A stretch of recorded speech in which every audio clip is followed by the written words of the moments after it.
Muito boa tarde a todos. Estamos de volta com o segundo dia do Painel Telebrasil 2021, o principal encontro de lideranças do setor de telecomunicações da América Latina.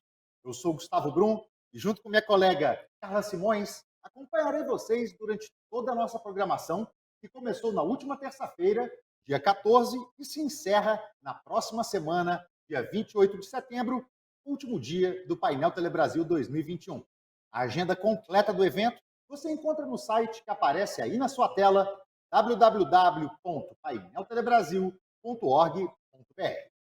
E antes de abrir as atividades desta tarde, viu, Gustavo, em nome da Conexis e da Telebrasil, eu quero agradecer os nossos patrocinadores da categoria Gold, Cisco, Facebook, Nokia e Vital, que navegam conosco pelas várias formas de digitalização da sociedade.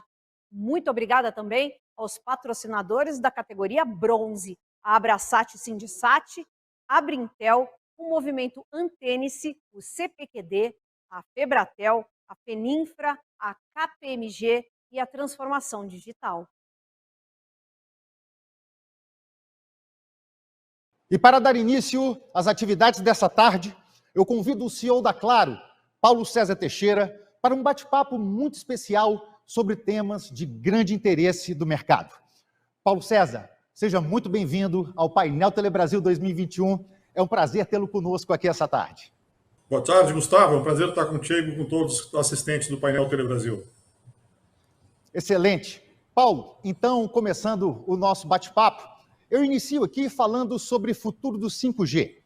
Qual a visão da Claro sobre essa nova tecnologia e quais serão os próximos passos em direção a essa revolução que promete chegar com o 5G? Obrigado, Gustavo. Importante pergunta no sentido de que estamos à frente de um leilão e a tecnologia 5G realmente será revolucionária.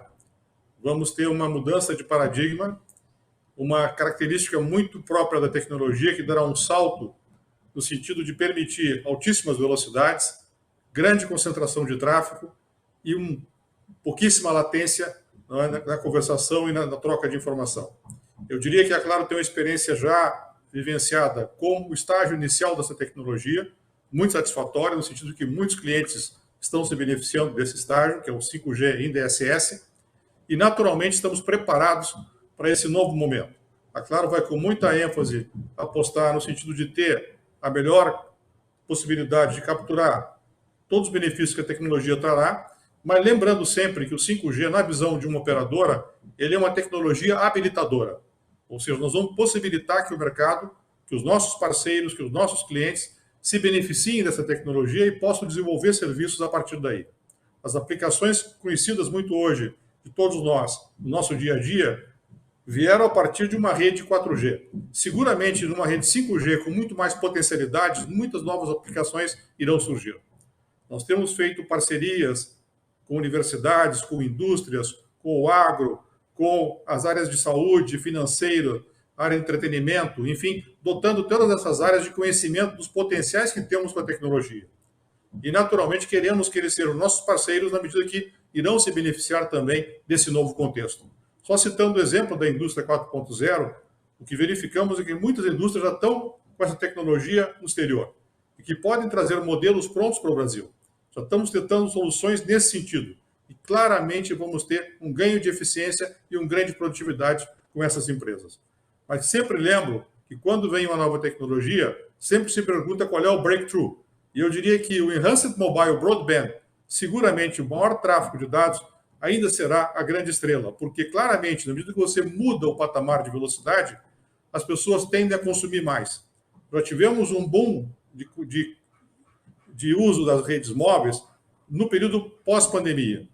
Eu diria, durante o período pandemia, não? E claramente o uso individualizado mudou de patamar, porque novos hábitos de consumo se incorporaram ao nosso dia a dia. Então, com o 5G, seguramente essa tendência irá se acelerar e teremos cada vez mais clientes consumindo das mais diversas formas tudo que a tecnologia possibilita e, é claro, naturalmente, estará preparada para entregar essa capacidade necessária para tal. Excelente, Paulo. Muito bom conhecer essa visão moderna e sofisticada da Claro sobre a chegada do 5G. E agora, continuando aqui com o nosso papo, eu tenho mais uma pergunta. sobre a compra da Oi. Com essa aquisição no horizonte, como a Claro está se preparando e quais serão os ganhos para o consumidor? Gustavo, colocaste muito bem. O importante nesse processo é o que ganha o consumidor. Nós tivemos uma experiência recente com a aquisição da Nextel, que era uma quinta operadora no Brasil, com uma atuação relevante nos mercados de Rio e São Paulo, e que foi adquirida pela Claro. Primeiro ponto é que nós encontramos ali grandes profissionais que vieram se incorporar ao time da Claro. E a partir daí desenvolver um trabalho de incorporação dessa empresa sem nenhum impacto para o cliente consumidor, para o nosso cliente. Ou seja, o cliente da Nextel, quando migrou para a Claro, ele veio na certeza de que teríamos entregue a ele uma experiência superior ao que ele tinha até então. Por quê? Porque estamos vindo de uma empresa que estava limitada na sua capacidade de investimento para uma grande empresa que tem capacidade de investimento muito maior. Então, o primeiro que fizemos foi trazer esses clientes para uma rede com performance superior. A rede da Claro hoje é a operadora do Brasil, a rede aqui do Brasil, que entrega a maior velocidade de download speed e do upload speed. Ou seja, isso se reveste no quê? Numa experiência diferenciada, quando comparada com a situação que eles viviam anteriormente. A partir daí, trouxemos esses clientes para o ambiente Claro também, de atendimento, de atenção ao cliente, das lojas da Claro, ou seja, tudo isso se revestiu numa certeza de que o cliente que ali estava teria uma experiência superior ao que ele tinha até então. Uma grande preocupação que sempre se coloca em processos como esse, como fica o plano tarifário? Não muda nada, pelo contrário, nós demos vantagens em relação ao plano que o cliente tinha anteriormente na Nextel. Então, eu diria que o processo da Oi vai vir seguramente numa perspectiva também muito positiva para o mercado. Eu tenho lido e tenho escutado muita preocupação com relação a uma eventual concentração que possa estar existindo. Eu só quero lembrar que os grandes mercados do mundo, e cito o exemplo dos Estados Unidos, que tinham 4 operadoras, sendo 2 grandes e 2 médias, hoje tem 3 grandes operadoras. Por que isso? Porque a capacidade de investimento num negócio que exige escala é fundamental. Ou seja, você poder investir, você ter a certeza de que você vai conseguir atender aquela demanda de tráfego. O tráfego individualizado, o tráfego que nós chamamos de MBO, cresceu 50% em 12 meses. O tráfego total na Claro está crescendo 80% year-over-year. Ou seja, tem que ter capacidade de investimento para dotar essa rede para atender essa demanda de tráfego. Então, realmente, eu diria que a escala é fundamental e a capacidade de investimento é fundamental. Portanto, não tenho dúvida que os clientes que da Oi que virão conosco ficarão plenamente satisfeitos, porque daremos a ele toda a atenção necessária para incorporá-lo ao nosso portfólio e, a partir daí, entregar a eles uma experiência diferenciada. Não, excelente. Sem dúvida alguma, um movimento empresarial que deve mexer bastante com o mercado. E é importante conhecer também essa visão da Claro no que diz respeito aos interesses do consumidor. Agora, Paulo, para finalizar realmente o nosso bate-papo, agora nesse início de tarde, no Painel Telebrasil 2021, eu quero fechar aqui com uma pergunta também muito interessante, que é tratando, na verdade, enxergando a Claro como hub de conectividade e conteúdo. A Claro é líder em banda larga e TV por assinatura no país, mercados que estão em plena transformação. Como a Claro agora se vê posicionada e, mais do que isso, como é que ela enxerga as perspectivas de futuro? Eu diria que é o mercado hoje do Brasil com uma intensa competição, uma competição primeiro na banda larga. Nós estamos, como grandes operadoras, entrando nos mercados menores, os ISPs estão vindo para os mercados maiores, nós todos, grandes operadores, estamos competindo com uma intensidade muito grande entre nós, mas eu diria que a Claro, como líder, e como líder não só de banda larga, como de ultra velocidade de banda larga, tem demonstrado uma capacidade de resiliência muito grande. No sentido de que temos uma tecnologia, estamos modernizando essa tecnologia, estamos entregando cada vez mais velocidade ao nosso cliente, estamos entregando cada vez mais uma experiência superior ao nosso cliente. Isso as pesquisas de Anatel, os dados concretos de indicadores da Anatel e também o NPS que sempre observamos, tem demonstrado cabalmente que temos uma experiência superior no quesito banda larga. E isso se transforma claramente numa vantagem competitiva. Eu diria que estamos atuando com muita intensidade nesse mercado, estamos olhando agora para as cidades menores, dado que estamos adentrando aí com projetos de fibra, e claramente estamos também protegendo os mercados maiores, que já estamos posicionados há algum tempo naturalmente, de uma intensa competição que aí se faz. Eu diria que o mercado de televisão, aí sim, temos um desafio ampliado, ou seja, ampliado no sentido de que temos novos players no mercado, não? Cada vez mais players entregando conteúdo através de streaming, que naturalmente concorre conosco, e aí, a partir daí, decidimos incorporá-lo na nossa oferta, ou seja, nós temos ofertas que compõem um bundle, né? Não só a TV tradicional paga, como também os streams aí estão postos, e podem ser adquiridos individualmente, ou podem ser adquiridos dentro de um pacote maior. E temos também olhado com uma perspectiva muito cuidadosa, no sentido de que, efetivamente, esse mercado seja um mercado que se mova por uma correção de uso, uma correção de que não haja aí as interferências das famosas caixinhas piratas. Nos preocupa muito isso. A BTA tem atuado de forma muito intensa nesse aspecto, mas parece que há uma certa leniência, no sentido de que os próprios provedores de conteúdo, acredito eu, deveriam ser muito mais atuantes nesse mercado. Ou seja, estamos observando uma proliferação muito grande de conteúdos gratuitos, digamos assim. Porque a gente sabe que não é gratuito, sempre depois terá uma contrapartida no futuro, talvez não tão positiva para aquele cliente que está usando essa caixinha pirata. Mas, enfim, temos uma concorrência desleal nesse campo e quero alertar que isso, naturalmente, tem que ser observado pelas autoridades competentes. O nosso foco como empresa, portanto, é continuar oferecendo uma experiência diferenciada, tanto na banda larga, quanto no conteúdo. No conteúdo, no sentido de torná-lo mais amplo, não só o conteúdo inicial que nós tínhamos lá, da tradicional TV paga, com todas as facilidades que aí se tem, no sentido de um conteúdo que tem uma curadoria, que tem uma capacidade de atender a família em todos os seus aspectos, não tem ali conteúdo, nada que seja criticável, ou seja, todos os conteúdos idôneos, e naturalmente o conteúdo mais demandado do mercado são aqueles que trazem os esportes, que trazem os eventos ao vivo e que estão sempre associados à nossa programação normal da TV paga. Mas junto a isso, nós também trouxemos todos os conteúdos de streaming que são relevantes no mercado e que fazem agora parte do nosso hub de conteúdo, das mais diversas formas. Nós acabamos de lançar uma caixa no sentido de que ela é uma IPTV, é uma TV que dispensa a conexão física, não é? Estamos já comercializando, chamamos de Claro Box TV, e estamos preparando o lançamento de um aplicativo também com todo o conteúdo da TV embarcado e que vai facilitar esse consumo cada vez maior de conteúdo.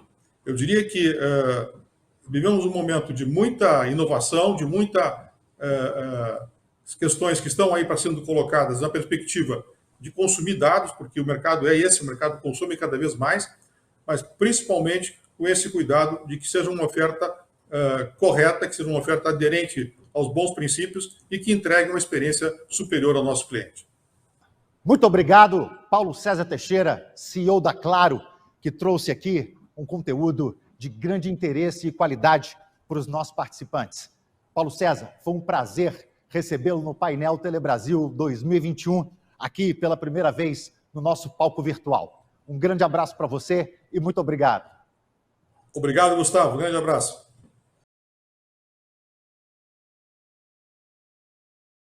E continuando com a programação desta tarde, eu tenho a satisfação, viu, Gustavo, de chamar o presidente da Qualcomm para a América Latina, Luiz Tonizzi, que foi escalado para a nossa grande seleção de keynotes setoriais. Luiz, seja muito bem-vindo ao Painel Telebrasil 2021. Estamos muito satisfeitos com a sua presença nesta tarde. Olá a todos, meu nome é Luiz Tonizzi, sou presidente da Qualcomm na América Latina e obrigado por estar nesse evento junto com vocês. Falando um pouco sobre nossa agenda, vamos falar um pouco sobre o 5G e como o 5G tem sido acelerado por todo mundo. Hoje já são mais de 170 operadoras com o lançamento comercial, 500 milhões já de smartphones vendidos ao longo de 2021 e está crescendo aí no ritmo de 50% ao ano, 750 milhões de smartphones, e a gente está esperando mais de conexões até 2023, ou seja, o que a gente está vendo de adoção do 5G no mundo está sendo mais rápido do que foi a transição do 3G para o 4G. O 5G é a tecnologia que veio e a 5G é a tecnologia que vai conectar os humanos e as máquinas. Sobre a Qualcomm, somos o líder global em 5G. Nos últimos anos, o acumulativo aí de investimentos em pesquisa e desenvolvimento 71 bilhões de dólares.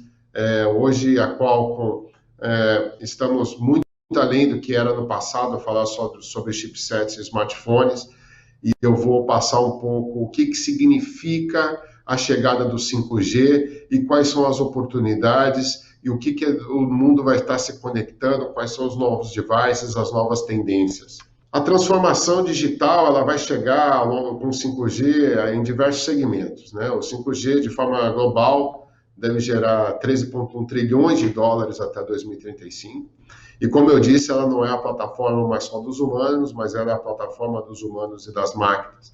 Então, imagine como vai ser a saúde conectada, né? Você poder ter dispositivos e também a relação de conexão e vídeo, e você conseguir atender pessoas de forma remota, como vão ser as cidades inteligentes, onde tudo vai ser conectado, milhares de sensores, dispositivos, casos de uso, parking, autonomia, faróis, banda larga, digitalização, automação de sistemas. As atividades industriais, a indústria 4.0, que a gente tanto fala, o que vai significar em competitividade e produtividade. Agricultura, uma vez você levando a conexão, o que significa você trazer inteligência e você trazer novos elementos e casos de negócio baseados também em aumento de produtividade e redução de OPEX de agricultura. Energia, uma coisa que é muito importante, como vai ser a relação com o varejo, né? Todo mundo com smartphone super conectado, óculos de realidade aumentada, como vai ser nossas visualizações de compra, entrando nas lojas, revendo os produtos, enfim, isso vai trazer também uma transformação muito grande. A parte de transporte, cadeia de logística, fazer o tracking real time e também das condições de trânsito, condições das coisas conectadas, a manufatura, como a gente disse, como vai ser a introdução dos robôs, dado esse alto throughput e baixa latência, e como isso também vai transformar a indústria como um todo. A nossa experiência no dia a dia pela parte de consumo, né, ela tem várias vertentes. Então, a realidade aumentada, a presença virtual, streaming de vídeo, gaming, são coisas... se o 4G ele for habilitador de dados, o 5G vai ser habilitador do vídeo, né, e com isso a parte de realidade aumentada e a parte de presença virtual deve aumentar muito. Não falando ainda de cloud gaming e do game em si, que, né, a América Latina e principalmente aqui no Brasil tem uma adesão muito grande da comunidade de gamers, é a terceira ou quarta maior do mundo, e a experiência mudar totalmente com relação ao 5G e o cloud game. Eu tenho, talvez, diria que os próximos consoles, os novos consoles serão smartphones, e não necessariamente consoles, uma vez que tudo isso estiver na cloud. Com relação ao ecossistema, tem mais de mil smartphones lançados no mercado hoje, com a nossa marca Snapdragon, por sinal, reforço aqui a marca Snapdragon com relação à experiência premium de Android no mundo e, como consequência, aqui no Brasil. Praticamente todos os fabricantes lançando dispositivos 5G no Brasil ao longo de 2021, e eu digo para vocês que vão ter muitos outros lançamentos ao longo de 2022, principalmente agora com a chegada do 5G com 3,5 mm Wave aqui na América Latina. Então, espere que esse portfólio deve crescer ainda muito mais, e vocês, fãs da marca Snapdragon, esperem novos lançamentos. O millimeter wave, né? Muitas vezes perguntam onde que eu uso o millimeter wave. Ainda muito se fala sobre 3,5, como eu vou cobrir primeiro em 3,5 e depois vou pensar no millimeter wave. Se você pegar hoje os países que estão demandando tecnologia, os que a gente fala que são os líderes no mercado, já existem vários casos de uso em millimeter wave, obviamente todos eles muito ligados em entretenimento e locais de alta densidade, né? Então, você vê casas de show, a parte de esporte, estádios, grandes venues, grandes estações de ônibus, metrôs, enfim, onde tem adensamento de pessoas e aonde você tem ali uma razão para ter um entretenimento diferenciado. Então, você pode seguir seu time, você pode participar de um show, de uma experiência diferenciada, enfim, o Millimeter Wave trará essa alta capacidade, trará, e fora isso também os casos de FWA ligados a Millimeter Wave, né? As conexões de fixed wireless ou a banda larga móvel, como a gente chama. Então, o Millimeter Wave está pegando muita atração no mundo e principalmente toda essa parte de onde tem alta densidade com entretenimento, o Millimeter Wave deve estar lá. Com relação a dispositivos Millimeter Wave, já temos mais de 120 dispositivos, entre eles PCs, hotspots, CPEs, enfim, uma gama de dispositivos hoje Snapdragon com Millimeter Wave e que vários deles também serão lançados ou serão lançados ao longo de 2022. Como eu disse, a FWA é uma oportunidade, ainda mais como um país como o Brasil, né? Hoje arredonda que 50% dos 72 milhões de domicílios são 74, 37 tem conexão de banda larga, né? A gente ainda tem um gap muito grande. Óbvio que pode-se falar que muitos desses municípios ainda não são economicamente viáveis, mas o 5G e o FWA vem para isso. Com as regras que estão sendo colocadas aí no edital de 5G, a gente vê que o Brasil vai ter uma grande infraestrutura até em cidades com mais de 20 mil habitantes. A gente vai ter infraestrutura, mas a gente tem que ter o que conectar, como levar conectividade.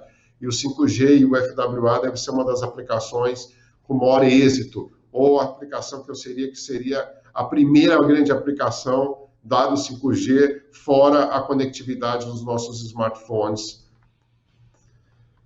Como extensão também da banda larga, o governo também já assinou o famoso Wi-Fi 6E, estendendo o Wi-Fi 6 para a faixa de 6 GB, né, onde você tem 1.2 GHz de banda, ou seja, tudo que é também conexão de fibra ou conexão de millimeter wave, você pode ter um Wi-Fi 6 na ponta, Wi-Fi 6E na ponta, né? Isso aí vai permitir throughputs acima aí de 2, 3, 4 gigabits, onde você tem 1.2 GB de banda, ou seja, aplicações industriais ou usuários que demandam um alto throughput com uma baixa latência, também vão ter acesso não só via wireless, fazendo parzinho de millimeter wave com Wi-Fi 6E, mas também fibra com Wi-Fi 6E, né? Ou usando tecnologias tipo XGS-PON com Wi-Fi 6E na ponta.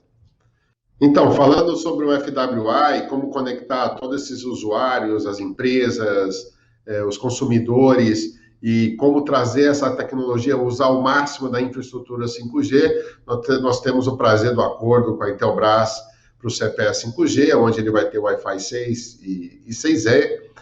Esse é um produto que ele vai ser desenvolvido no Brasil, ou seja, a Intelbras terá um módulo nacional dentro dessa caixinha, dentro desse roteador, e com isso teremos um produto que, além de ser produzido, será desenvolvido no Brasil para atender a indústria 4.0, o agronegócio, aos consumers, às escolas, enfim, com a mais alta tecnologia e usando a Snapdragon e a Qualcomm Immersive Home Platform como a tecnologia desse CPE. Como complementar também, estamos trazendo o IoT as a Service para o Brasil. Com isso, temos a colaboração com o VEG Open Lab, onde estamos trazendo todo um ecossistema industrial de IoT, robótica, dispositivos inteligentes como câmeras, enfim, robôs, onde estamos criando um ambiente como se fosse uma indústria realmente 4.0 e como é que conectamos todos esses devices, sensores, em determinados casos de uso, né? Essa é o que a gente fala de manufatura flexível, baseado em IoT, junto com a Claro, Nokia e outros parceiros aqui com a V2Com. Você me pergunta, então eu falei da IoT, falei de FWA, falei de Wi-Fi, falei da casa conectada, dos novos smartphones, millimeter wave, mas ainda tem uma nova indústria que está se revolucionando, que é a indústria do alto, né? Que é a que a gente costuma dizer que o carro será o próximo smartphone de 4 rodas, né? Imagine toda a experiência nós como usuários dentro do carro e do carro com a rede. O que significa a nossa experiência humana e a experiência de máquina a máquina, segurança e o que a gente chama hoje de ADAS, né? O ADAS nada mais é que o Drive Assistant, o sistema de Driving Assistant, de direção assistida, né? ou suportada. Ou seja, A Qualcomm está trabalhando muito com a indústria automobilística, 23 das 24 maiores fabricantes de carros no mundo, para trazer essa experiência, capacidade de processamento, definir novos cockpits e definir, junto com a indústria, como vai ser, igual o Snapdragon está para Premium Android, a Qualcomm Snapdragon estará para Premium nos carros. Experiência premium de carro, tanto em telemetria como conectividade, quanto o que chamamos de infotainment. Muitas novidades com relação a auto para os próximos anos. Com relação a isso, também estamos criando agora o PC conectado. De novo, temos 5G, que é uma infraestrutura imensa. Quanto mais dispositivos trouxermos para estar conectado nessa rede, maior o uso dessa rede nós vamos fazer. Então, estamos lançando em parceria com fabricantes de laptops e de computadores, o celular que a gente fala Windows over Snapdragon, ou Chrome over Snapdragon, vai rodar em cima do nosso chipset do Snapdragon, aonde ali você já tem conectividade, não precisa ter mais um dongle, não precisa ter mais nada conectado ao seu celular. O seu celular será como se fosse um super smartphone, onde ele terá um tempo de bateria de mínimo 25 horas de download, com 6 pesando metade do peso que pesa hoje, e com todas as aplicações que você está acostumado no seu celular. Então, conectividade, ótima duração e performance, que é esperado nesses novos computadores, que também serão lançados ao longo de 2022, com conexão aqui no Brasil. Tirando toda a parte de dispositivos, ainda tem uma terceira, ou quarta, quinta via que nós estamos trabalhando, que é a nova arquitetura de rede. A Qualcomm tem trabalhado muito forte na parte de Open RAN, ou seja, como a gente sai do tradicional arquitetura de hoje para uma RAN centralizada, que o pessoal chama de vRAN, até ir o que a gente chama de Open RAN. Onde a Qualcomm entra, nós entramos realmente na parte de RF, na parte que nós chamamos de Acceleration Cards, como a gente traz aquela capacidade e performance que um hardware proprietário tem, para trabalhar junto aos servidores e trazer uma capacidade semelhante, para aí sim termos uma paridade de feature, uma capacidade de processamento muito parecida e conseguir replicar ou até superar uma rede tradicional RAN hoje. Então, a Qualcomm está se colocando como enabler também desse mundo da infraestrutura, tanto na RAN centralizada como na RAN virtual, ou que chamamos de Open RAN. Bom, nós somos a Qualcomm, trabalhamos com o ecossistema brasileiro para acelerar a inovação, acelerar a quantidade de dispositivos que vamos conectar às redes 5G, vamos estar nos carros, no IoT, no seu smartphone, no seu computador. A marca Snapdragon, experiência premium de Android, experiência premium de infotainment e telematics nos carros e da conexão da banda larga, sendo ela sobre 5G ou FTTH, com Wi-Fi 6 e Wi-Fi 6E. Muito obrigado pela oportunidade e desejo um ótimo evento a todos. Muito obrigado ao Luiz Tonizzi pela excelente exposição. Tenho certeza de que nossos participantes acompanharam atentos cada detalhe da sua apresentação. E olha, mais uma vez, como eu venho alertando, a plataforma de transmissão do Painel Telebrasil 2021 está organizada de acordo com as atividades da programação do evento. Ou seja, ao final de cada sessão, para continuar ao vivo conosco, você precisa de acessar a janela do próximo conteúdo que aparece aí na sua tela, ok? Eu volto a encontrar com vocês em poucos segundos.